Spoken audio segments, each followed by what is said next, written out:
All right, we're going to go ahead and get started as people wandering back in. So terrific plenary kickoff, and I'm really excited about this panel. One of the things that is unique and interesting about Georgia Tech is that we have the deep bench of folks that have both thought about the design of wearable and augmented reality technologies, but also expertise such as we'll hear from Ian Boggs from the digital media side in terms of critiquing and understanding the role of these technologies in our larger society.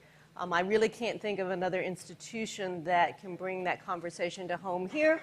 Mary Beth Gandy, the director of our Interactive Media Technology Center, is going to moderate or attempt to moderate this bunch. We've given her a particular set of personalities and perspectives to work with. Mary Beth is also the director of a new industry partners program on wearable computing. One of the things that's happened, especially with all of the promotion around Google Glass, is a number of folks have contacted us at Georgia Tech and have said, you know, help us understand the opportunities that are available for these technologies. So she's also a great point person for you going forward to continue the conversation. But for now, I will turn it over to her panel, and you can introduce the rest of your crew. Thank you. So I'm very excited to lead this panel today because you would be hard-pressed to assemble a more experienced and interesting collection of wearable computing experts. There's probably at least 50-plus years of combined experience up here of people thinking about wearable computing. So this is a great time to have this kind of panel, too, because we've all been thinking about wearables and augmented reality for a long time, but we're at this cusp where it's kind of going out into the world and becoming products. And there's a whole new set of issues and challenges that we face. And so today in this panel, I really want to focus on what do we think the impact of wearables is going to be on our society and our culture, and what do we need to what challenges do we need to tackle now? And as we look at wearables being scaled up and deployed on to millions of people and having them, perhaps become pervasive in our lives. So I figured we'd start, rather than me introducing everyone, is go down the line and have each one of our experts here briefly introduce themselves, and then I would challenge them to kind of seed our discussion here by making some sort of provocative statement about wearable computing, where they think, challenges or statements or predictions, et cetera. So we'll start with Thad Starner. Just an introduction or an introduction, then make some statement, okay. Some interesting statement about wearables. So my name is Thad Starner. I've been a professor here since 1999. I've been wearing a computer as part of my daily life since 1993. What I've found that is the most important thing about wearable computers is they reduce the time between intention to do something and your action to do it. And is that statement, to back up that statement, I'm going to challenge all of you for a quick test. So raise your hand if you have a wristwatch. Okay, now keep your hand up if you also have a smartphone. Now everybody look around to see who those people are, because we're going to do a quick experiment here. Now I want to do two tests with you. Put your hands down. For those of you with a smartwatch watch and a smartphone, I want you to raise your hand as soon as you finish the task. Okay, ready? Check the time. Okay, so all of you are about as fast as I am. Now I want you to do the following. Clock up there, Yeah. You're not supposed to let them cheat. Knowledge in the world. My provocative comment about wearables. Okay. So the next thing I want you to do is a Google search on the the refractive index of acrylic. You should use Siri. I'm afraid if I take out my phone, I'll fall off this stool. So notice the glass users that have their hands up. And I think only Ed is the only one who's actually trying to do this. No, I actually got the wrong. The speech recognition didn't work. Right. Now we got one. Now we got another. So my point is that with augmented reality and wearable computing, if you can reduce the time it takes between your intention to do something and your ability to at least start that action to 2 seconds or less, you'll do it all the time. If it takes longer than that, if it takes the 23 seconds for you to get your cell phone out, you won't do it. Your usage of the device goes down exponentially. And so I think both for augmented reality and wearable computing, the big thing is reducing the time between intention and action. All right. Hi, everyone. I'm Ian Boggs. I am a professor in liberal arts and in computing here at Georgia Tech. I'm also a game designer and I guess a technology writer and critic. But besides pointing to the clock, I guess the provocation I would make is that, as with any technology, with wearables, they do things to us that we don't know that they're doing. And we often don't know the things that technology does to us until later, until we sort of started to move beyond them. So one of the arguments I've made in the past about wearables in particular is that while the argument is often that wearables are making us more present and less kind of connected to our devices and outside of the world, that actually they're making ambiguous our presence. So in the same way that like the zombie is undead, the wearable user is sort of unabsent, neither detectably here nor there. We don't know if they're online or offline or kind of what our relationship with them is as an interlocutor. So my name is Clint Ziggler. I'm a research scientist for the School of Industrial Design and the School of Interactive Computing. And I've been working in wearables for the past 5 to 7 years. My background is in industrial design and fashion design. So I kind of come at wearables from a different perspective. And I guess my provocative statement would be, I'm really interested in how these things start to disseminate into regular people. So we're all really tech-savvy people that are very interested in this type of technology. But what happens when my grandmother starts seeing these things on the street, right? So I'm interested in that. So I'm Blair McIntyre. As Beth said earlier, I'm with Thad and her, one of the lunatic fringe, I guess.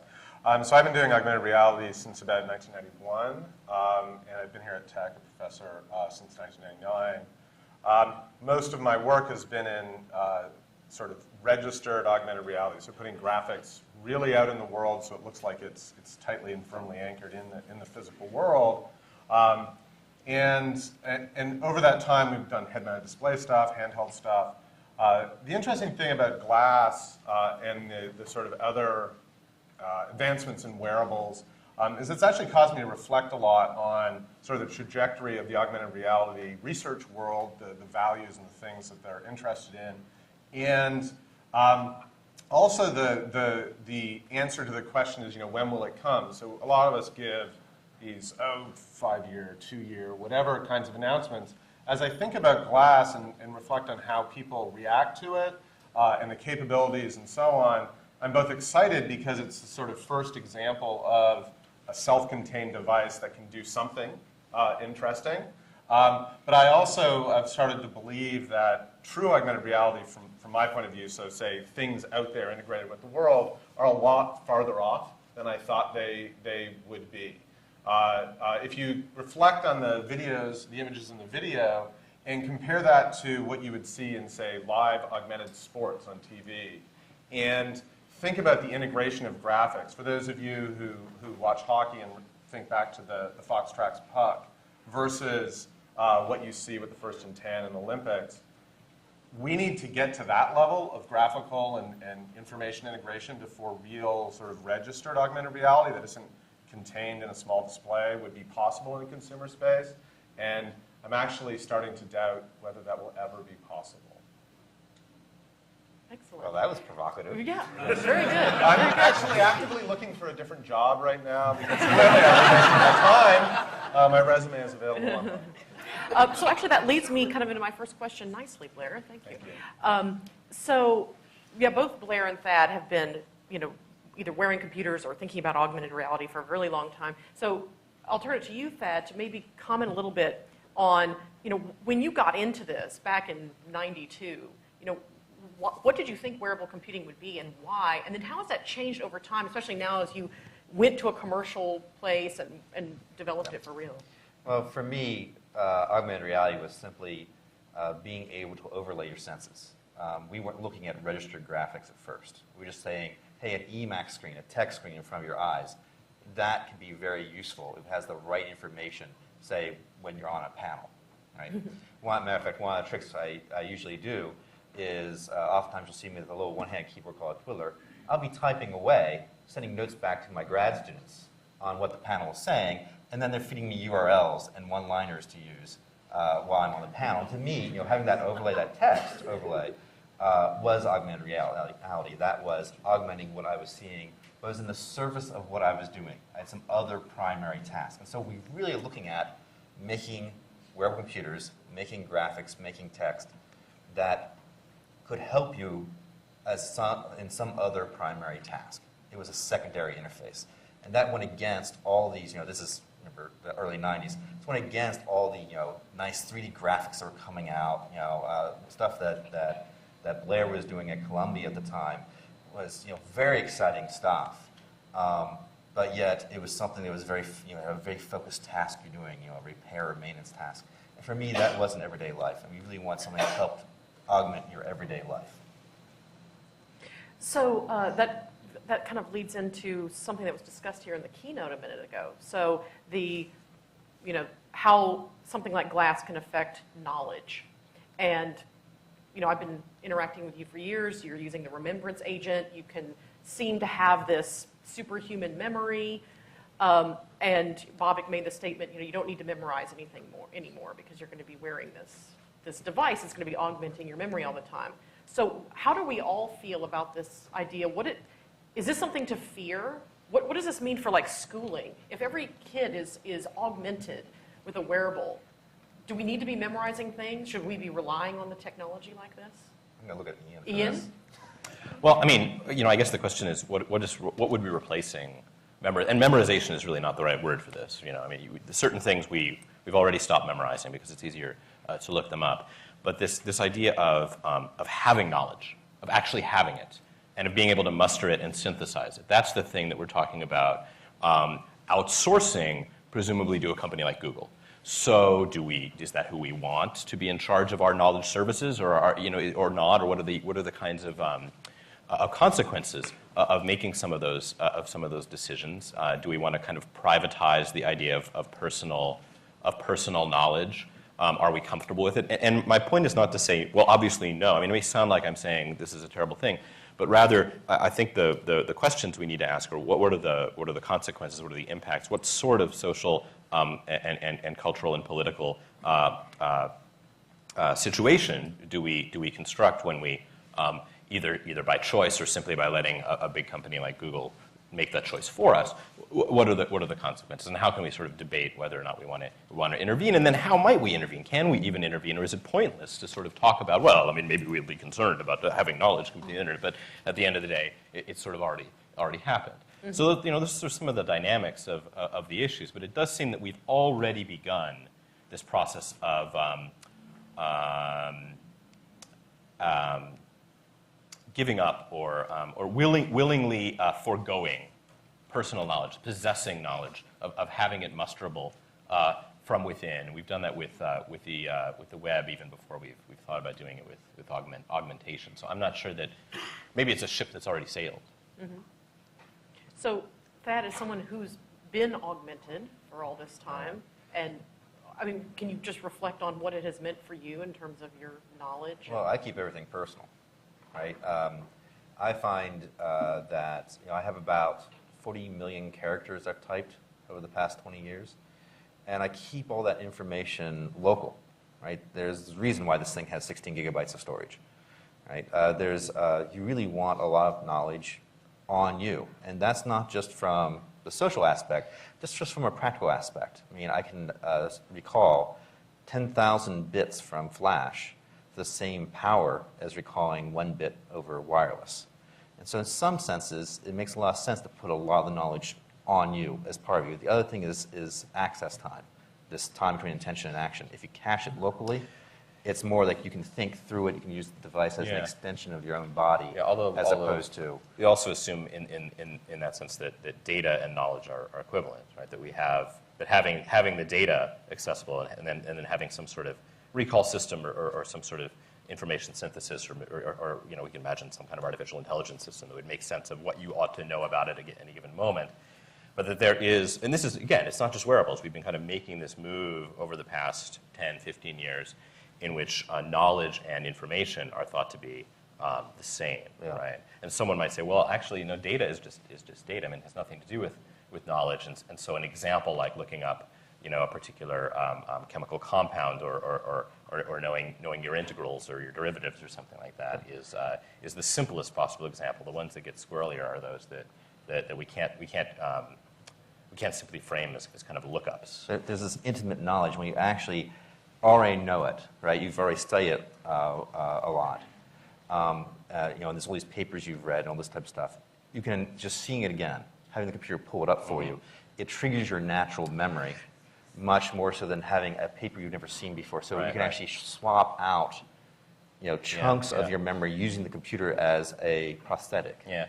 So, I mean, one interesting question that none of us, I think, can know the answer to is what's the difference in this kind of augmented knowledge activity process for someone like you or me? I mean, you're different than me because you've been wearing a computer for 2 decades, but also because you had an experience of being reared and being kind of trained as in a different context with different technologies, right? And that would be something very different if you were a kid putting on a device like this for the first time, or even a kid using the internet. So we also need to recognize that when we are in the privileged position of being in a room like this, designing technology systems for others to use, then that's something quite different from being in a school across town which doesn't have enough money to pay their teachers and so forth, and thinking that we'll kind of throw technology into those circumstances and that will somehow solve the problem, which of course we've been doing for decades to questionable ends. So that leads me to, I'm sorry. So I actually wanted to say that there is an interesting difference between what you described as what you have on your wearable, and you sort of started talking about the 40 million characters you've typed and how, and I understand how the Remembrance Agent works and how you've used the wearable over the years. And then you sort of went down, it's local, it's faster, and I think that's sort of a distraction.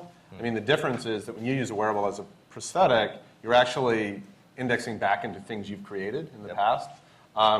And that's very different to what sort of the trajectory of wearables now is going, right? Because the devices that a few of you have on are indexing into Google. They're not indexing into notes you've made, emails you've sent, ideas you've had, and I'd like to fix that, by the way. I think that's a great glass for somebody to make. And so I think it's actually a really interesting difference, right? Because it's about enhancing what, as you said, what helping you recall what you've created, as opposed to I was on a school tour. Our daughter's moving on to another school, and they referred to some event that happened a few year ago, which I wasn't aware of. So I just went back to Google and typed, what happened at School X in 2000 and whatever. And it was on the first screen with some thing, but there's a huge reliance there that Google is telling me sort of everything that happened, things, the way that knowledge is generated has to do with how the PageRank algorithm works, how people link to it, what the perspective is, and that's all hidden as is sort of, I think, Ian's point. The fact that it's on your face, too, makes a huge difference, because if you were typing all these notes into a computer, then you would have to stop and take and look and type at the computer. And I remember when I first met you, I thought when I was saying something important, you were playing solitaire. And then He was, actually. And then as I got to know you, I figured out you were typing what I was saying, but you were still paying attention to me. So, and now when I say stuff and you don't type it down, I feel like you're not listening to me. So I think that having it on your face and having it right there and being able to see through it and have an actual interaction with a person does matter. Oh, yeah. Well, especially having the focal distance, so it's the same distance the person you're talking to, really helps. And Blair, something that just occurred to me is, a lot of my research in the past has been looking at recalling and using personal information, stuff that's very intimate to you. And a lot of stuff that you've been looking at with AR, the traditional AR stuff, where you're doing the registered graphics, the stuff you don't know, but you're trying to make it as accessible as possible to the person, so it's as easy to use as can be. And I never thought about that dichotomy before. Yeah, I mean, I think in a lot of cases, the augmented reality work that we've done over the years has been very task-focused, right? I actually have not been excited about any sort of generic consumer application of wearables or augmented reality, just because there's no killer app yet, But all your stuff and- on using AR as a medium, as a So I think drama. as tours of historic sites, as games, as repairing equipment, as inspection, as tasks, right? I mean, it sounds sort of pejorative to call a game a task, but it's a focused, fixed experience that you engage in for a certain amount of time and then you move on, as opposed to this sort of dream of augmented reality that many people cite, which is this serendipitous information discovery, which is what wearables somewhat are aimed at as well, right? It's like I walk through the streets. When you look at those movies, like the Ernest Hemingway thing, it's like, oh, there's something relevant here, there's something relevant here. In the traditional AR sense, I might look out and see stuff floating above everyone's heads. But do you think that's ever going to be the case? Do you think, I mean, to me, that the Ernest Hemingway thing is still a task. You're walking through a city as a tourist. Your task is as a tourist. It depends on who you talk to, right? So the excitement that you see going sort of by in the digital space is about this sort of, I will discover things. Yeah. Well, but isn't part of it? And by the way, I should just as a side note, I think Ernest Hemingway would hate glass more than anyone. So it's kind of ironic to say that example. But that idea, right? That I mean, because the idea of a heads-up display that provides just-in-time information is nothing new. It's just that the applications are typically fighter pilots or robotic terminators or what have you. And that idea that my life is important. My life, this thing that I'm doing, it's like being a fighter pilot or the Terminator. And being a tourist or just having my coffee is important. That's one of the things that these technologies do, right? They allow us to reframe our activities, our mundane, everyday activities in the historical and cultural context of a kind of dream of being urgent, of everything being urgent, and every moment counting, right? This idea of kind of timing. Isn't that fashion, though? I mean, Oh, so it's everything. It's nothing new, when yeah. Clint is teaching me about fashion, right? He says everything about how you dress is all about display. Now you're just displaying your actions as well as your. Well, I mean, we could talk about whether or not you're really displaying your actions with a wearable, but the notion of putting it on and sort of having access to these sorts of things, to the kind of information that you've stored or that's available on the internet, also assumes that you're kind of hot shit, right? You're someone who needs that kind of access, and that is also nothing new. This is the same thing we have with mobile devices, where once this was kind of for the BlackBerry for executives or bureaucrats or what have you, and now everyone got one, and we're all just kind of looking at cats, but we think that we're doing something that's as urgent as talking to the board or what have you. So there's also that kind of weird thing that's happening, which I think is related to this question of what's a task and what's a whatever and what's an entertainment experience. Everything becomes a kind of a momentous and urgent matter. We don't want to waste any time. It's like we need to sort of operationalize all our activities and get everything we can out of everything. Yeah, so parenting is like being a fighter pilot, and you can take that. For some children, I think that's true. Yeah. Or a Terminator, maybe. So, we've been talking about kind of the functionality of a wearable. Let's talk about the outward-facing, what a wearable looks like. And so, can you comment on how you think the role design and fashion plays in like the acceptability of a wearable? And also, I know that we've talked about it's not just the look of the device, but your interactions with the device. You might be doing things that are right now socially unacceptable. And Well, I'll start by saying I don't have any answers, but I have some great questions. I think it's important to remember that when we put something on our bodies, we're saying something about ourselves. So we're assigning ourselves to a tribe. And of course, the goal of something like glass would be that tribe becomes huge, right? I'm wearing pretty shoes today, but usually I wear Converse. And I wear Converse every day, and Converse do this great thing that when you wear Converse, you feel like you're alternative, and you feel like you're hip. But yet, you're wearing a shoe that almost everywhere everyone has a pair of Converse. So how do you take that same thing? And I think it speaks back to what you were saying about everyone wants to feel that important and build that into a product like glass. I remember, and I think the sleekness of it and the simpleness of it have a lot to do with it. I remember when I was an undergrad here at Georgia Tech, Thad, you had like a huge device, and I don't know if anyone called you computer face to your face. But me and all of my friends called you Computer Face, so I didn't know you at that time. And My sign name is this. It's like a comic book character. Yeah, seriously. So we are at Georgia Tech, so we said that with some sort of admiration. But you can imagine someone just in regular Atlanta walking by you and thinking, what kinds of problems does this person have to have all this stuff? And now it's gotten to this, form factor. And I think there's also something to be said for, there is a fashion engine, and giving glass to people like Nina Garcia and Diane von Furstenberg has a trickle-down effect. So when women look to Diane von Furstenberg and think, what should I wear, and they see a glass on the runway, it makes it more normal for people to see it, because that trickles down, and especially it can even hit streetwear. So I think that's a really smart thing that Google did. Yeah, and I think we got a big success whenever Vogue, for the September issue, asked Google for glass as an accessory. Right? That's a huge deal. I mean, so when I told Clint this happened, he said, "It's the September issue? Do you understand what that means?" And I'm like, no. This is really important. You've made it. This is important.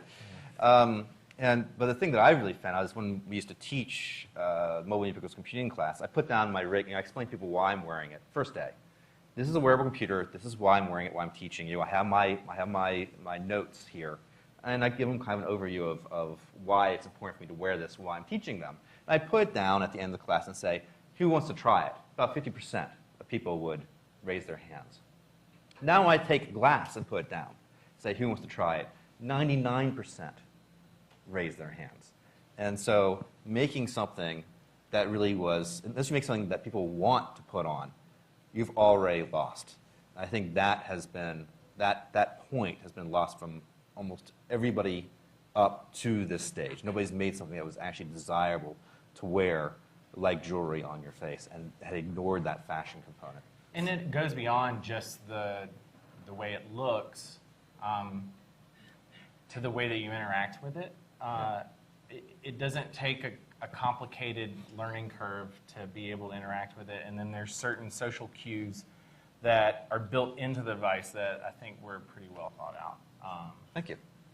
Yeah. Well, so on one of the slides we saw in the keynote, it said, the tech will eventually disappear. Should it disappear? Should we just be, have this clandestine technology built into our clothing and everything, and no one knows? Well, I've taught fashion design before for Savannah College of Art and Design, and I can say that fashion designers are scared of technology. It's a skill-based, so fashion design is a skill-based discipline that takes some bit of talent, but is also learned as a skill. And it's been taught the same way for a really long time. So the introduction of some new technology that they need to learn how to incorporate into clothing is scary for them. So I think if it's presented in a way that it becomes part of a system that they already understand, then there's a much greater chance that it can become adopted within regular Well, clothes. but the other question is this computing technology something we want to just disappear into ourselves, or do we want to peacock and show it off? Well, I think both. I mean, some people are never going to want a Lady Gaga, laser beam coat, but they might want the functionality of some kind of personal display in their clothing. So. But if you want to pick up a date, I'll tell you. This is very good. Some of it is just people like how people wear Rolex, right, or have particular suit coats. Some of this display really is, in some cases, a discussion item. For example, Ed's over there with a hat on, right? That is something somebody might actually, start a conversation with. Say, hey, that's a nice hat, and it's an icebreaker. And oftentimes when I give keynotes, I say, look, everybody talks about this technology getting in the way, and I said, it's really the opposite. It actually starts the conversation. So generally, the people who most stop me when I'm in public are 20 to 30-year-old women. And and I say it's an icebreaker. You can actually start social conversations this way. And I was in Europe with some German students who didn't believe me. But then we were on the subway together, and indeed, complete strangers walked up to me and started talking about the device. And I think a lot of times you want to show it. Just as an icebreaker. I mean, Ted, isn't this like someone might say, hearing you tell this story, that like, isn't this weird? Like, this sort of Google's contribution to the pickup artist community is this weird? And it makes me think of the way that fashion communities are communities, and different kinds of communities have different senses of cool and different desires in terms of their attempts to abscond with other communities' senses of fashion, right? And this is very popular in Silicon Valley and technology in general right now. The idea of kind of taking from the old guard whatever it had, whatever it possessed that was either stylish or functional or what have you, and kind of putting it in its right place, right? Which is of course inside of some startup or some big company like Google. So you've got Tesla, and you've got Google Glass, and you've got the whole idea that Hollywood and the media industries in general are really no longer necessary, even when you have Reddit or something like that. So I think there's also a kind of higher order move or shift or desire going on in tech more generally to overtake the culture industry, to replace the culture industries. And of course, along with that, we get sort of all of these weird questions about the unseen, underlying ideologies, desires, assumptions, values of those communities, which we tend not to talk about. So there's two kinds of disappearance, right? There's the disappearance in terms of making something that I could hide in my normal eyeglasses and you wouldn't see it, and there's disappearance in the sense of a thing that we take for granted, a thing that's so common that we don't even see it. And these are all around us. I mean, the chairs under your asses right now, you don't think about, but they're there and they're holding you in their technology. Or Google itself has almost disappeared in the sense that we don't think about it, but it's there for us to use. It's become normalized and naturalized. And when something becomes normalized and naturalized, it's mature. It's something that we can converse about and work with in its mass market. But it also is something that we no longer see. We don't see it, and therefore we can't ask questions. I could also see this a little bit different from. This is something we wear on our bodies. So it's something that, if we're going to use this just glass, for instance, we all go to Google because Google sits there, and it's this one big thing that everybody uses, or almost everybody uses. But when we start putting things on our bodies, we want to differentiate ourselves, and we want to express ourselves. So just to have one solution like Google Glass that's only made by Google, I don't think that you're going to see that stand up the same way that Google as a search engine stands up. I think these fashion conglomerates might work with Google to create different versions. Yeah. I mean, isn't there a counterexample? The Tom Ford version of Glass is going to look a lot different than the Betsy Johnson version of Glass. So. Yeah, but isn't one of the ideas though that we don't need Betsy Johnson anymore because we have Google? And isn't that one of the trajectories that we're kind of seeing? I don't know. I think that also we think about fashion, and we think about fashion as art, but the fashion engine is actually very regimented by business. So it's a bunch of people, it's champagne magnets in a room getting together over a trend book saying, you have to have this many of this color in so I can reduce the risk of the clothes that are going out on the runway. Right. So as soon as those champagne magnets decide that they need technology in their clothing, then there will be technology in the clothing that we see. So, I mean, And the industry will change. The question, my initial reaction to your question was it's the wrong question because I don't think there's a should in there, right? I mean, we don't really have a choice. Revolution.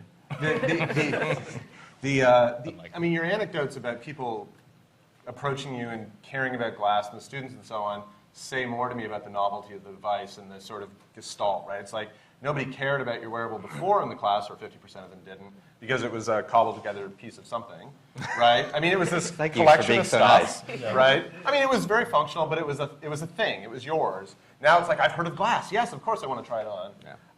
It was participating in this. What'll be interesting, my question is, what will the faux name be on the plastic glass that people are selling on, The what? the fake name Plastic. that people have on on the fake ones that don't work that they're selling on the street in Times Square, right? That's when it's arrived, right? When I can have it, it has an LED light there, and it costs $9.95 on the It's just a the piece street. of plastic. But it's literally just a piece of plastic that I can sit there and go, okay, glass. But it actually doesn't do anything, right? And watch some rap videos.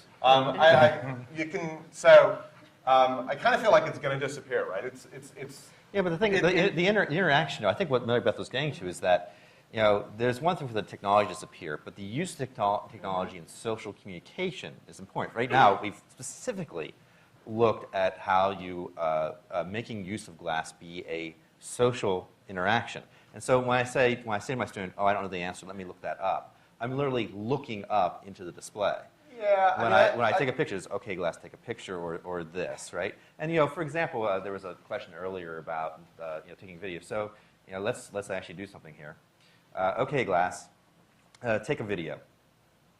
Oops, record a video. Might have I used the right prompt, and you can actually see the people who are close enough can actually see the fact the display is on, right? This is a you could be social looking thing. up stuff right now, right? I mean, that just means the thing is active. Well, this is active. Yeah. I'm going to look at you as a.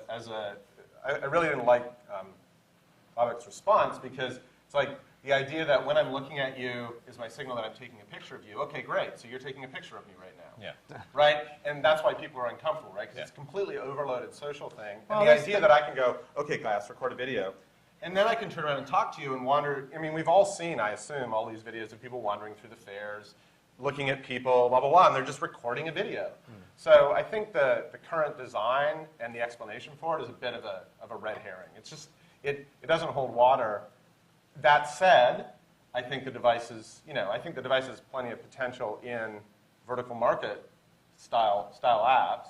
And there's a whole discussion that could be had of what is the sort of current and future use of these technologies, like where will they take off and where won't these social cues matter, right? If the UPS guy comes up to your door wearing a glass and he's got his hands full of packages, you're not going to be like, oh my God, he's taking a picture of me. Or if the receptionist in the doctor's office is wearing one, or the nurse in the hospital, it's like, great, they have information, they need information. It's interesting to compare these different kind of social modes with other dreams that we've had about computational socialization, fictionally speaking. So if you kind of compare the sort of socialization, or social connective tissue that you're describing, Thad, in terms of negotiating these interactions with people about your engagement with the system, you compare that to something like the Star Trek computer, right, where you say computer, and then everyone kind of hears, and who knows how it knows who's talking or whatever, but it doesn't matter. And you ask it a question, the computer responds, and everyone is kind of like, has this weird relationship with, like, oh God, there's the computer again, kind of giving us this not exactly what we want to hear, and all right, well, forget it, we'll just do our own thing. That kind of notion that there's even in that science fictional dream world of it's not wearable, but it's ambient, right? It's ubiquitous. But there's just a very different engagement with the socialization of computerization. Sure. And it's not so much that that's good or bad or right or wrong, but rather that we can actually find these other modes of socialization. And the idea that we would sort of first design the thing and then kind of go, okay, we'll figure it out later. We'll kind of pass it on to the ethics guy, and then you can do your ethics on it, and then give it back to me, and I'll put it back on to figure like I've got the upgrade, or something like that. It just doesn't work that way. Well, I mean that's exactly why you do these living laboratories. What we do here at Georgia Tech, right? We make the technology, we get on enough people's bodies, they live it in their everyday life. We figure out the technical and social issues, right? And that's exactly what Google did too. I mean, they brought the academics who've been wearing these things for years, like literally. Decades of experience was brought in, and those people were worked around, and they made devices for the internal team, and then the team made devices work privately, and the team actually in 2012, they actually had to publicly announce it because they needed to wear it in their everyday lives in public. Mm-hmm. That was the main reason for the announcement. And after that public thing where they figured out a lot of these issues, then they actually started releasing it to more and more people. And so, in some sense, doing it as a living laboratory, we have progressive release is how you get all those opinions, all that information in. Right. I mean, sure, but you can also see how the community of computer scientists interested in wearables, virtual reality, and augmented reality is a very particular social community, right? Yeah, but people who are interested in having just-in-time information. People who are interested in mobile devices. They're much larger. You look at the number of people in medicine who have been adopting glass as part of the Explorers. Yeah, I think this is one of these examples that someone like Blair thinks is sort of like the obvious, you know, in industrial solution, right? Yeah, I mean, I think that for me, you know, this is a future wearables panel, not a glass panel, but glass and then the things that come after it are going to be great for a broad class of things, right? The doctor broadcasting the video of the surgery so more than 3 students can watch it.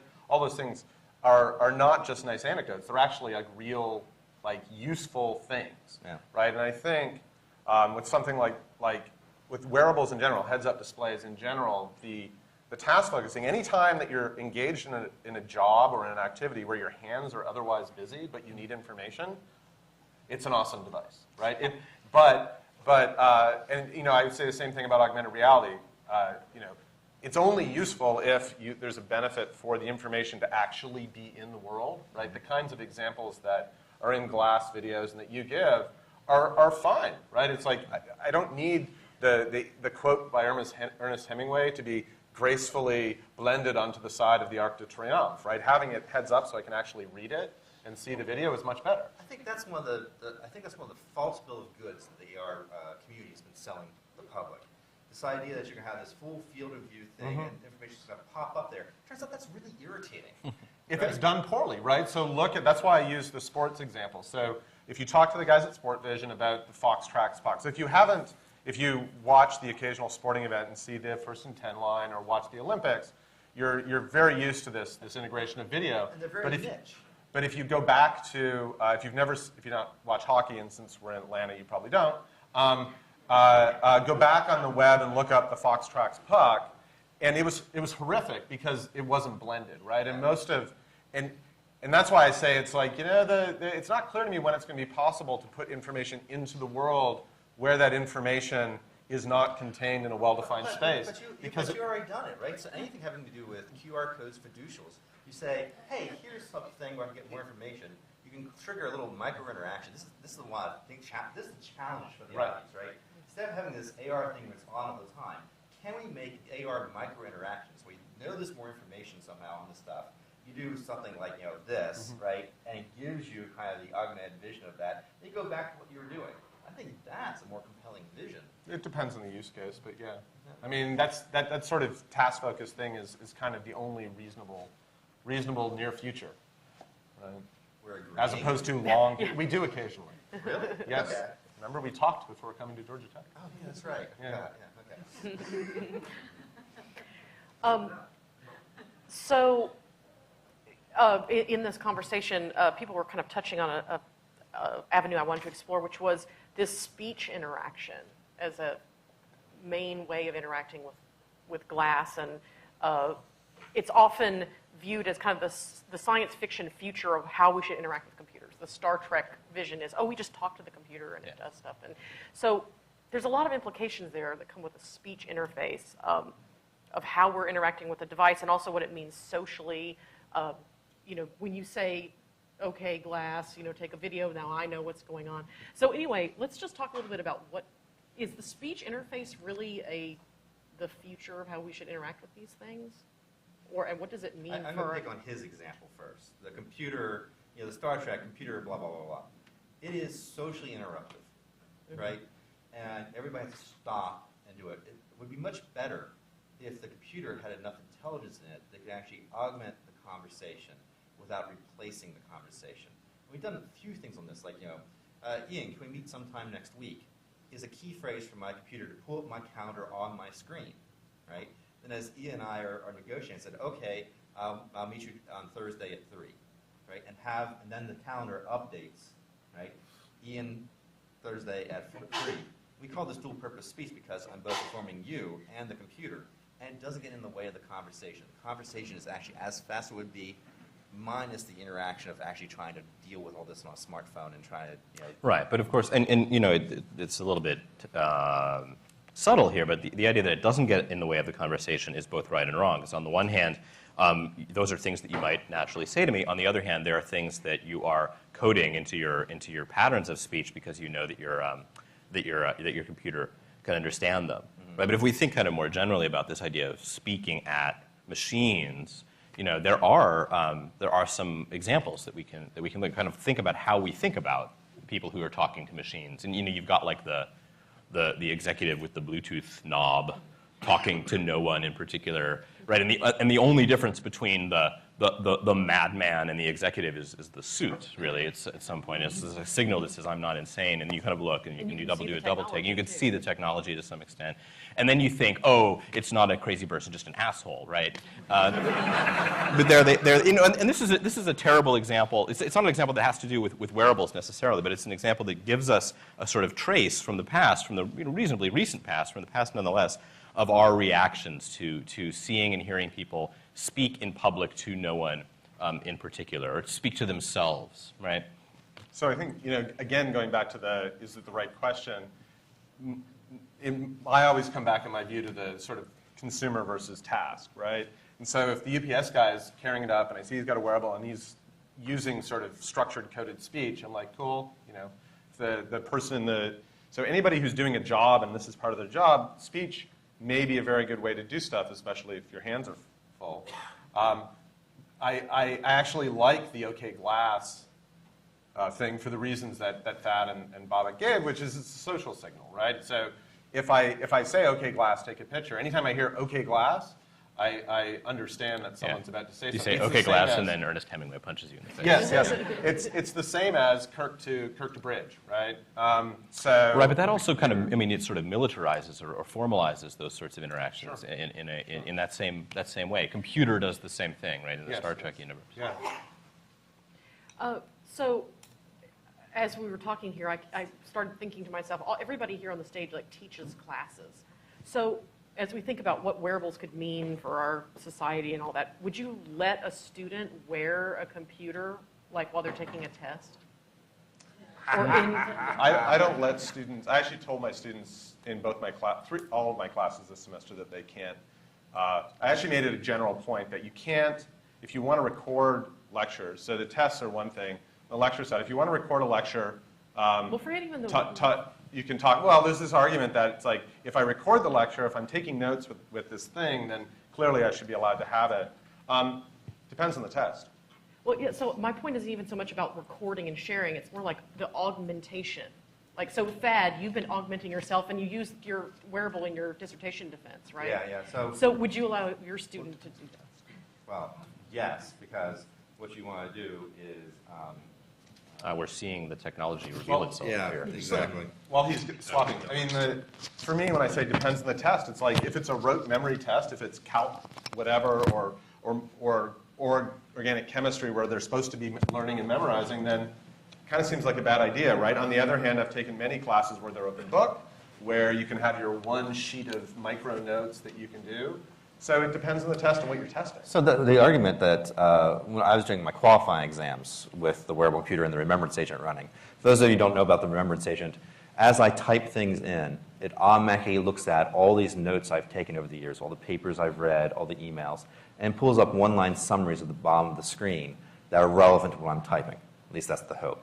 And oftentimes what it does, 95% of the time it's garbage, but 5% of the time it really triggers my own natural memory much better. And so I had actually all the papers I was supposed to read for my qualifying exam, everything in my education up to that point on my computer, and the system, and I'm typing in the questions as I get them, and my system was prompting me with stuff. So I could say instead of, well, there's this work done by somebody at Lotus that talked about, that a good fraction of your day is spent in spoken conversation, and it's higher when you have a manager. I could say, well, in 1995's Philo Chap paper, Steve Whitaker stated that 93% of a high-level manager's day is spent in spoken conversation.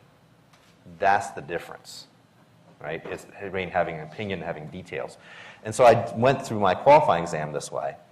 And at the end, I remember I had my 3 examiners, and then Aaron Babak. And Aaron couldn't help but say, Thad, you're wearing your computer. Are you running the Remembrance Agent? I'm like, yes, Aaron, I am. And he turns to the rest of the professors and said, do we think this is fair? I'm like, oh, no.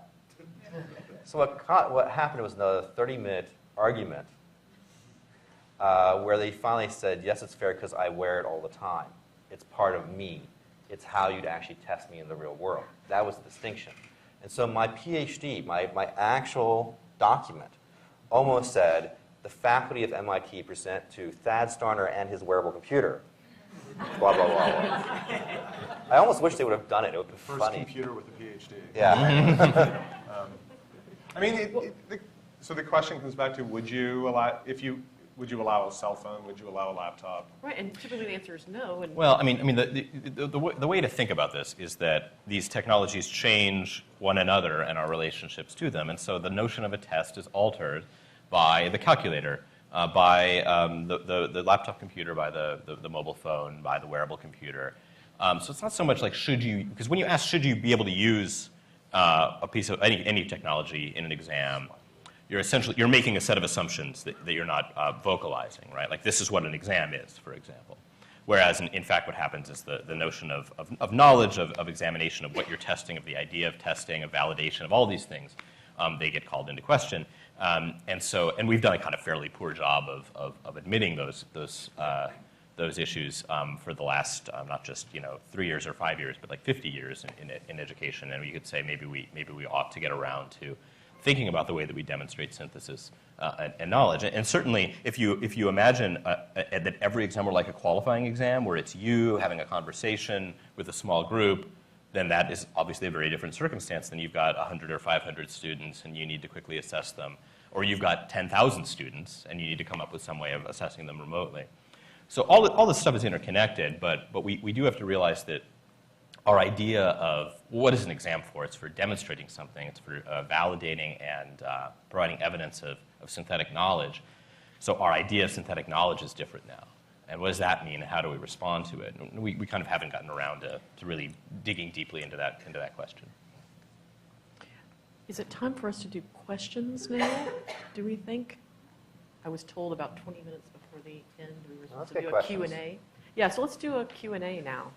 Just step up to the Use the mics. So you guys haven't really talked about this, I don't think, and maybe you have, but I'm a photographer, and what I find is I go on a vacation with my camera, and I have to come home to experience my vacation. If I leave my camera at home, I have my vacation. It's like I'm hiding behind the camera while I'm taking pictures and not experiencing what's in front of the camera. Dad, I'm curious if you ever had that sense, or anyone else wants to comment on this. I hate cameras. I really do. My wife is the one who takes the pictures in the family because I find that living through a viewfinder is just not something I want to do. And you go to a child's play and all the parents are living through their viewfinders of their smartphones and their camcorders.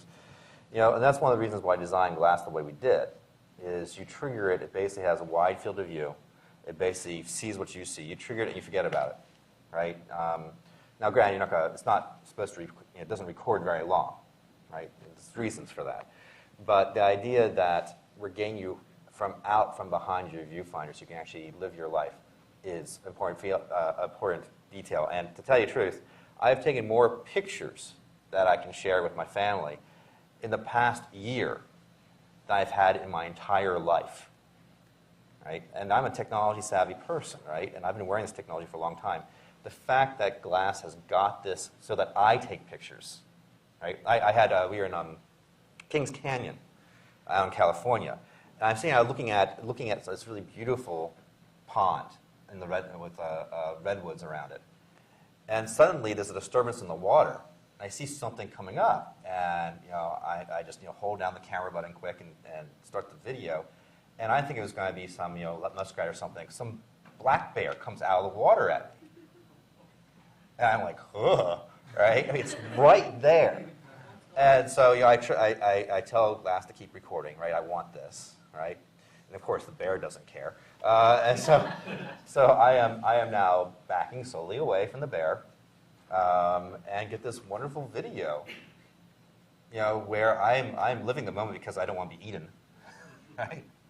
And I have to laugh because some other people down the trail are doing it on their phones, and eventually they go past. I'm backing up because I'm scared from this bear, right? They're coming past me because they have this little tiny image and they're trying to get closer for the image, and they're living through their viewfinder and getting, I think, way too close to the bear. But yeah, I think it's a big deal. And we're going to see more pictures of Sasquatch and UFOs, et cetera, because There we everyone go. will be wearing. I think it depends on what the meaning in your relationship to photography is, right? So some people take pictures as kind of art, right? I'm trying to get actual, like, high-quality pictures of things, and other times it's recording events. And I think we all fall into the recording events at times, rather than, you know, am I carrying my big, heavy Nikon and trying to compose nice pictures, or am I trying to get action shots of the kids? And so I think... Right, but the nature of photography is also altered by the photographic apparatus, and different kinds of apparatuses do different things. So the idea that there's this thing called the photograph, and we're just sort of improving image capture, or those charts of knowledge or whatever, right? Like, oh, you know, here's the computer, and then it's been improving. That's not really the case. The computer has been improving in certain technical ways, but actually we've been altering what the computer is and how it does, and the same is true of photography now. So one of the things about glass that interests me that I don't have a conclusion about, or not just glass, but, you know, wearables with built-in point-of-view cameras, like GoPro is another example of this that has nothing to do with or even just like Instagram, which is that same kind of first-person, this is what I'm looking at right now. And even though photography has always been about looking, it has never been more about the first-person view than it is right now. I mean, it used to be that the only way you got the first-person view was in, like, violent video games or pornography, and now we have it in you know, here's what I'm eating, or here's the thing that I'm looking at for no particular reason. Here I am pushing my shopping cart. So it seems to me that these we will see photography change. It's already changing as a result of these technologies. Hi, good morning. Very interested in what you think it will take to make wide-scale public adoption of wearable technology happen through your research, because you made the comment that things like Foxtrack are a niche technology, but it's not. I mean, you have 40 million viewers in NFL looking at the first and goal line. And a lot of them, if they actually go to watch an event, say, God, I wish I had the first and goal line so I know whether that guy made it. So things like that, you know, have driven that type of augmented reality. But what will it take to actually make the general public buy these in droves and begin to use them? Now, first of all, realize that wearable computing is all we want, right? The MP3 player.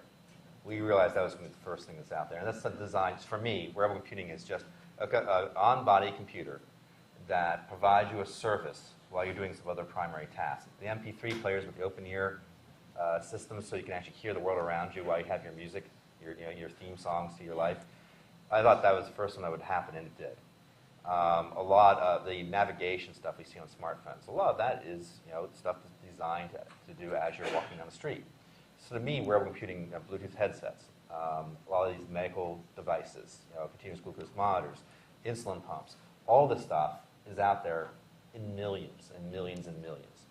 The real question is, when is the head-up display, I think, is what you're really asking. Sure. When is the head-up display going to be useful? I think that it's really public perception.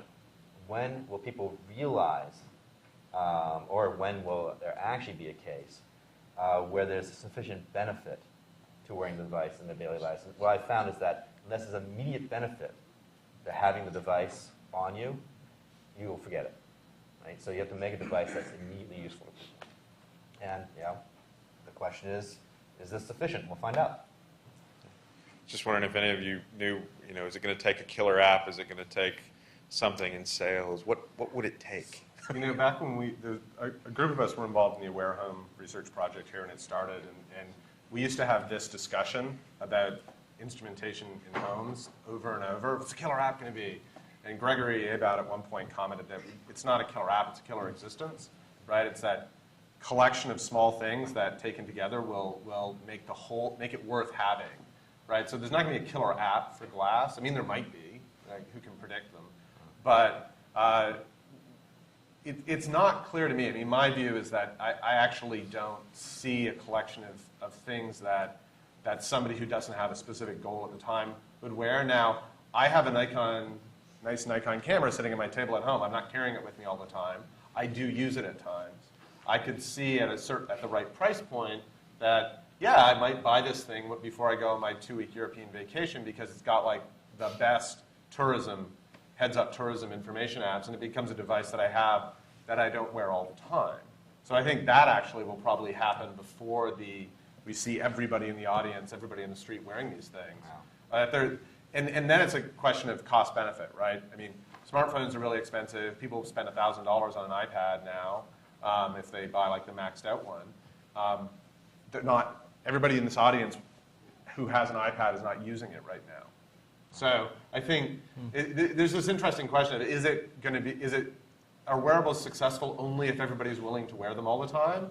Or is it successful as a technology if people are willing to buy them and use them sometimes? It's an interesting point, yeah. Here's a quick example. We actually saw, for me, the killer app during this panel. So my wife sent me an SMS saying, "You have no mic," right? And that's why I pointed to Sean, "Hey, you know this." He didn't understand, so I took the batteries out, right? The batteries are not there. So, so you know, the ability to actually have that sort of fast interaction, and that interaction was very fast. I don't know if people actually saw it. I mean, I've hardly touched this thing while I've been up here, but it also allows me to do things like, you know, say, "Thanks, I'll have Sean get me new batteries right away." And then that actually sends a message, SMS back to my wife. And for me, that was the big thing. I think also in your question is inherently just with time and with wearables. In your question, you kind of assumed that that a wearable was an applique. It's something that I have now that I'm putting on myself. But what happens when sensors become part of our normal clothing, right? What happens when I button my pants on and it turns on my pants, right? And when a zipper can be a scroll. Do say. And what happens when all of these things... Google Pants coming soon.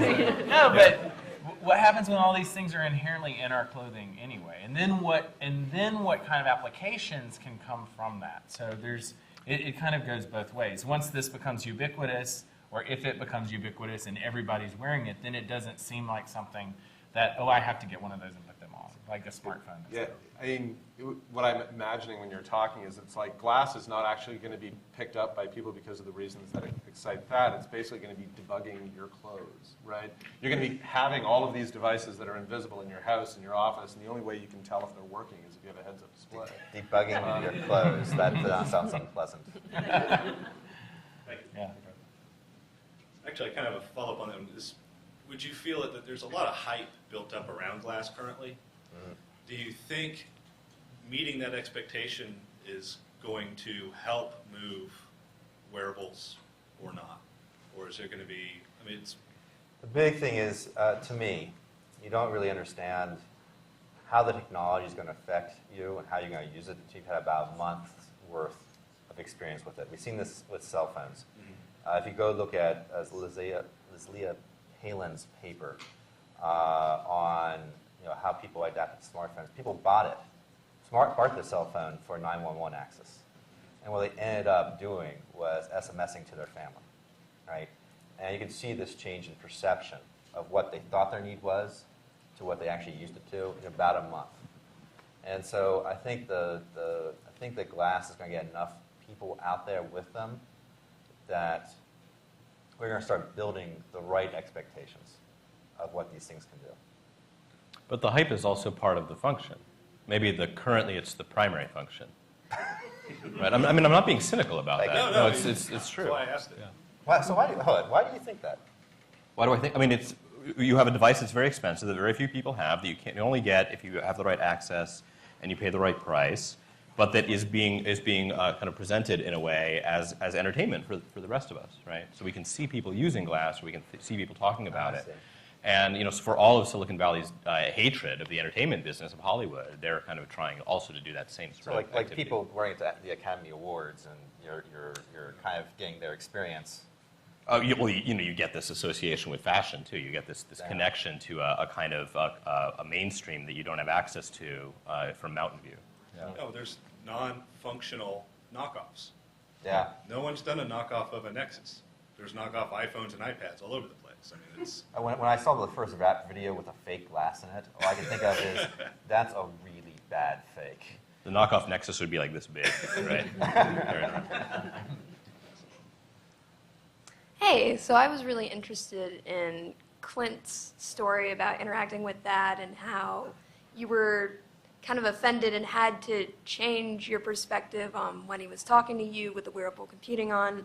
And I know in the past 5 years, when I go home and eat dinner with my family, it's totally different now because everybody's looking down at their smartphones. And I even get a little bit offended because I'm like, I'm only here like once every couple months. How about you pay attention to me? So I'm wondering, is the issue with wearable computing like evolving with glass and everything, is the problem that it's the technology that's kind of, you know, being bulky and we have to divert our attention? Like, you can tell I'm looking at my phone right now. I'm like not looking at you. I have to look down at this to kind of interact with it, and it's distracting. Or is it the fact that like anything, especially if it's right there in front of our face and easy to access, like, is it the technology that's distracting, like the medium, or is it like whatever it is on the technology, like the fact that we have these apps and things that are available when we're interacting with people, especially if we kind of change our social cues, because if you're looking at somebody at eye level with a glass, you can't necessarily tell that, you know, you're watching a cat video on your glass, but the person who you're talking to doesn't know that you're doing that. Or Oh, they do. They do. Oh, Okay. they do. Yeah, they Not only can you actually look there and see it, Oh, because okay. it's transparent. You can actually, you Yeah. know, if you're conversational just with me, you can see what's on the screen. Yeah. But the other thing is, you know from the attention, right? When you try to read email while having a conversation, your IQ goes down by 40 points. It's just so apparent. And so the big problem with your family in the home, right, when you go home, is not the attention per se. You can switch your attention back and forth on sub-second levels. You're doing it right now, guarantee you, right? Just how you're doing your gestures, how you're looking at things around me, how you're looking at me, how you're listening to your voice. You're changing your focus of attention by definition, by how your eyes move on a sub-second level. The problem with things like that require a lot of visual manual attention, like text entry, is that your brain doesn't do that very well, doesn't multitask very well. You have the short-term memory of a drunk when you're trying to do these text entry tasks on your phone, and it takes all your visual manual attention to do it, because it's designed that way. The phone is designed to take up your attention while you're interacting with it. The challenge with these wearable devices is making the technology so it's in the background. It's a secondary task, right? And you know, you saw here with me getting an SMS saying your mic's not on. I could actually get to that information, you know, on a split-second level, as opposed to if I did on my phone, which actually is on my phone right now, right? If I had gotten that on my phone,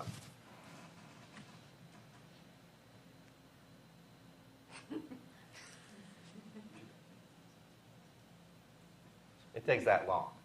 It have been immediately apparent, and like I said, I had a short-term memory of a drum while I'm doing it, right? So a lot of it is, unfortunately, the way the technology has evolved, because we've stuck with this computer terminal thing, and we got to break that.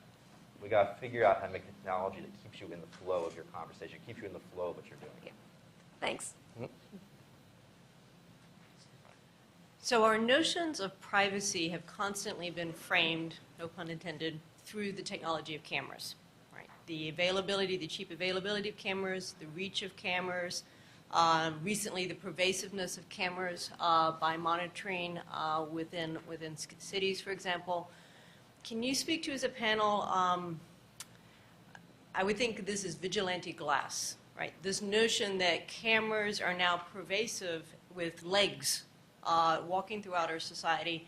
And I'm completely unconvinced by the privacy responses of we have a social contract and I'm looking at you and taking a picture, because that's only if I care about your opinion, right? What about all of the other opportunities for the misuse of cameras with legs? And what do you either anticipate in terms of social reaction or a legal reaction to those possibilities? All right. Well, first of all, I disagree. It's our privacy stuff has been framed around pictures. It's been more framed around microphones. By what? Microphones, right? Our laws are actually, you know, the recording laws in 12 states are that you have to have informed consent from people before you record their audio, not before you record their picture. Right? And the reason is that that's not exactly true, right? That's If not you exactly- reasonable expectation of privacy, then your recording of picture or video would be also limited. well, that's the tort laws. That's the tort case, right? If you're in public The and reason someone takes expectation. your... So what's interesting is we have, 3 cameras looking at us right now at least, right, that I know of, and I don't know where that video is going. Right? I don't know who's controlling that video. When you have somebody with a cell phone, right, or a Look-See or a Recon or any of these devices, you know who has control of those bits, right? There's a personal responsibility. And that's, I think, part of the social contract that is important here. You know where that's going. So I think in some sense, I like the camera legs a whole lot better than I like the camera in the infrastructure. Because there's access and recourse. So when you look at privacy, there's 6 main things you look at. One is notice. Do you know what data is being recorded, right? Then access and recourse. Do you have ability to access that data? Then there's choice and consent. The current laws are, when you're in a private space, you can ask somebody to leave. And that's the same with any of these devices. Then you have like pseudonymity and anonymity, which I'll apply here, and proximity and locality, right? Do you know the sensor range? And in many senses, we have been living this particular thing for 40 years, right? And before that, we've been living it, when the instant dry photography plates came up, this whole discussion was very vehement about 1881, when the idea of having a Kodak Brownie camera was around. You had cameras with legs then. And it turned out, there became social contracts about what you do and don't do. And there's also the laws of things about paparazzi laws and expectation of privacy. And society has, made these social contracts. And I think we'll see that continue. I mean, the thing that strikes me as different about glass and all these other cameras and recording devices is, if I take out my cell phone right now, I don't even know where it is, and hold it up, there's no plausible reason I can give you as to why I'm doing that would convince you I'm not recording your video picture. If I wear a GoPro, if I wear one of those little buttonhole cameras and you discover it, there's no, you're not pointing a camera at me right now. How do you know? Because I'm pointing my camera at them? No, you're not. You're pointing at your knees. No, I think I'd wind a field of view. So, I'll actually do it.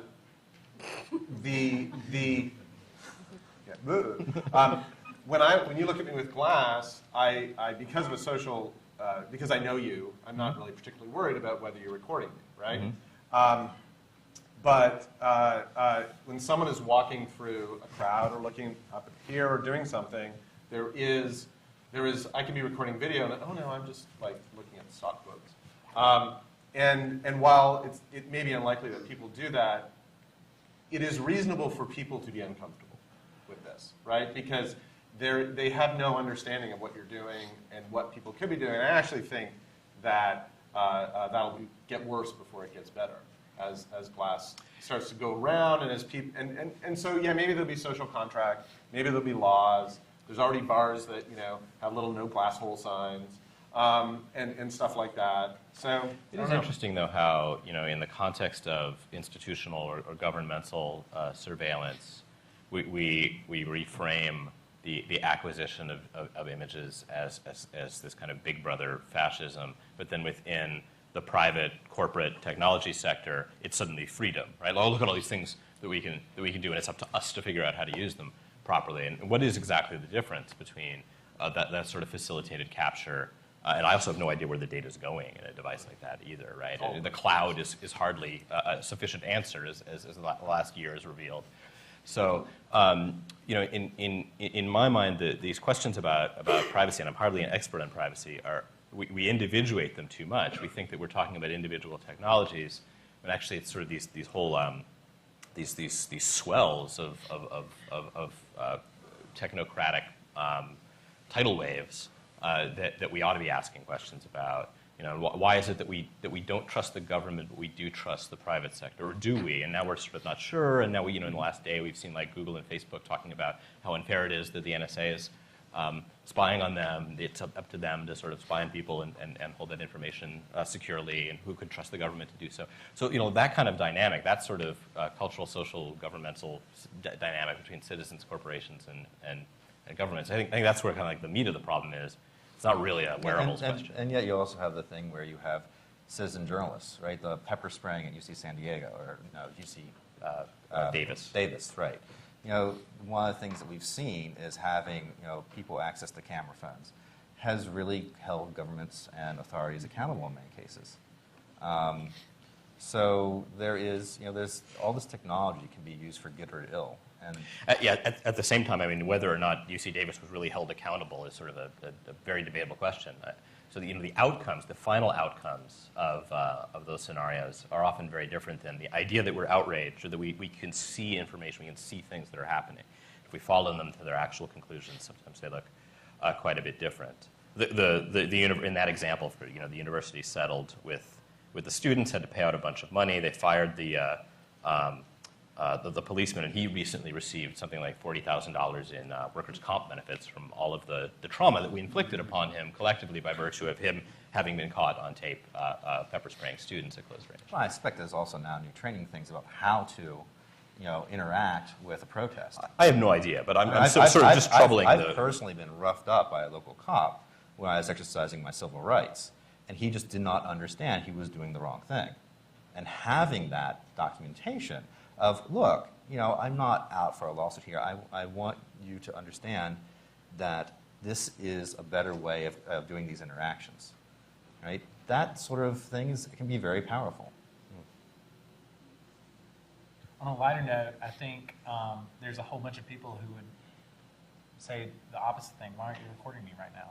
I'm so special. I'm so special? I'm so special. Look at my cat. Why aren't you recording my cat? Indeed. Yeah. That's probably an early, the earliest use case of kind of an adopter of the let's record the cat, record everything, right? It's like when you get a new toy. So here's a thought-provoking question. Even in the pre-mobile world, as well as in the mobile world, here in the U.S. we talk about the digital divide, the divide between the technology haves and the have-nots. I'm obviously a technology have. What might wearables in the post-mobile world do either to exacerbate the digital divide or narrow the digital divide? I think about the unexpected consequence of mobile phones in Africa that should have had very transformative effects on economy with micro-lending and disintermediation with farmers selling directly to the buyers. In thinking in a global social impact context, what good is all this stuff? When we were first looking at one laptop per child, I was trying to convince Nicholas that it really should be one BlackBerry per child, right? It's cheaper to make. It's more portable. We can hide it. We can use it in more situations.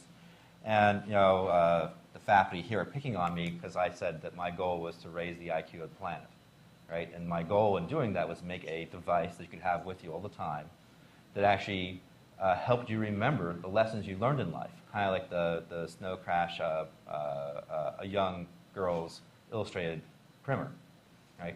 Having something that could actually augment your memory, augment your intellect, augment your ability to interact with other people, and make it cheap enough that you could actually get it out there. And if you think about, let's ignore the fact that the cost of making something like this is ridiculous right now.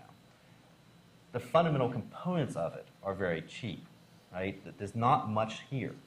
It's only a whole lot cheaper than making in just atoms, than making a laptop. The atoms are cheaper than making a smartphone. So I really see that, I'm hoping that with these wearable computers, we're actually going to be able to get this technology out to many more people than we had before and have it be part of their lifestyle, right? Not have it be something special. We're running out of time. Should we take the last question? Sure. Okay. So one of yesterday's panel was on the security and privacy of the Internet of Things. And the general consensus was that we needed some. But then tying that together with your comment, Blair, about sort of task-focused wearables versus other things, and also and maybe also tying that together with the notion of social cues. So you've got the FedEx guy coming up to your porch, and he's got his hands full, and he's got his glass, and is he performing his task? Is he Googling you? Is he casing the joint? How do you show that? Or do you build that into the social cues of the device, other than the fact that the screen is kind of transparent. If you're close enough, you can kind of see Well, I mean, what might be going on. This is an interesting problem. This is why I do the living laboratory stuff, Yeah. right? And having the social cues be part of the interface came out of the living laboratory. Right? We knew that that was a good idea. As you have different devices, you're going to have to evolve that. And there's a paper out there about design principles for privacy. There's also a paper for security that give technologists sort of the dimensions on which to look at these problems, a good, solid framework to think about it. And I presented that early on. Anytime I do any sort of new technology, whether it be in academia or in industry, I kind of present, here's 4 things you got to care about. You got to care about networking, you got to care about power and heat, you got to care about interface, you got to care about privacy. These are all main dimensions you got to care about. And then for each one of those, you break it down to here's the way you think about it. And as a technologist, you try to lead people down into a path that keeps a social contract. I think that's very important. So your example, I don't think there's anything we can do about the dishonest FedEx guy, right? Right. I mean, he's already casing our houses. He doesn't need glass for that. That's true. I'm over the last year, and I commented at the beginning that I've given up on AR or something. I mean, I'm not really, but I'm very interested in the sort of Internet of Things model of what is the cybersecurity / privacy issues related to these technologies, right? Especially when you think about augmented reality. If we're concerned about this camera on Thad's face, right now from a privacy viewpoint, how would we feel about Thad walking through my office, building a real-time dynamic 3D model of it that's textured and has lots of information about where the valuables are and so on. Like the technology that we're talking about with augmented reality or we need for it is far worse than this. So in other words, you're never going to invite me to your office again. No, I don't. You have I no don't care with valuables. you have enough money that you don't want to steal anything I have. He won't invite you to his real office. Yeah, exactly. So, I mean, I think that it's the usual thing, right? It's this interplay between society, law, social customs. If you have a society that bases what's okay on what's possible, then it's anarchy, right? Because people can hack things and people will ignore stuff. So there's no. I don't think there's a great answer that we can give here to that sort of question. Hi, I'm Cherry Anthachinkeri from the Robinson College of Business at Georgia State. And as a business school faculty, I have a lot of questions relating to the business side. But the question that I'm going to raise now has to do with applications in the medical field. Since memory augmentation is perhaps the principal selling point, is anyone doing any work in finding out whether these technologies such as Google Glass can be used to improve those with memory handicaps, such as Alzheimer's patients, children with learning handicaps? Any research being done? Some of our explorers are looking at those things, not enough yet. Now the thing is, there's thousands of explorers out there. I know some. Right. I don't know all of them. And so I'm constantly surprised by new, hey, we just figured out this. So I mean, one of the things you do is you create a consumer device that's cheap enough and widespread enough, and you see what people do with it. But you and others at Georgia Tech and elsewhere have looked at this problem pre-glass, right? So there's been, I think, a lot of work. Mary Beth didn't introduce herself. She's worked in wearables and AR with Thad and myself and others for years and years. There's a disability research groups. The wireless. The wireless RARC, the wireless consortium that Mary Beth's leading. It's those sorts of questions that are sort of dead on what they are interested in talking about. So there's lots of people doing research on this. Sure. Beyond just the world of wearables. And notice that glass has a bone-conducting transducer, right? You can actually do relatively subtle signals here. I mean, they're not loud enough, but you can do some subtle signals. And just like the Sony Walkman really enabled a lot of this technology to be socially acceptable in the workplace and in the consumer space. Because now, good-looking people wore ear-muffin headsets and had this thing tethered to their side. What I'm hoping is that this wave of fashionable technology, one of the byproducts is that's going to be okay for people who have special needs to wear these things as part of their everyday life, and they don't look any different than anybody else. Another application, perhaps from a business standpoint, perhaps Google is already capable of doing it. I was looking at the disconnect in the keynote presentation. He's selling the idea of Google Glass, but he's flipping PowerPoint slides the old-fashioned way, and also playing the video clips. So I'm thinking, can I use my Google Glass to access my PowerPoint slides in the cloud server someplace, and with the touch of my fingers here, flip the slides and continue the presentation without having to get to my laptop? That's a really good idea. Thank you. So on that note, we could continue to talk all day, and I'm sure everyone here would be happy to continue talking offline.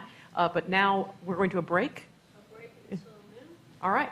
So now go forth and mingle with each other.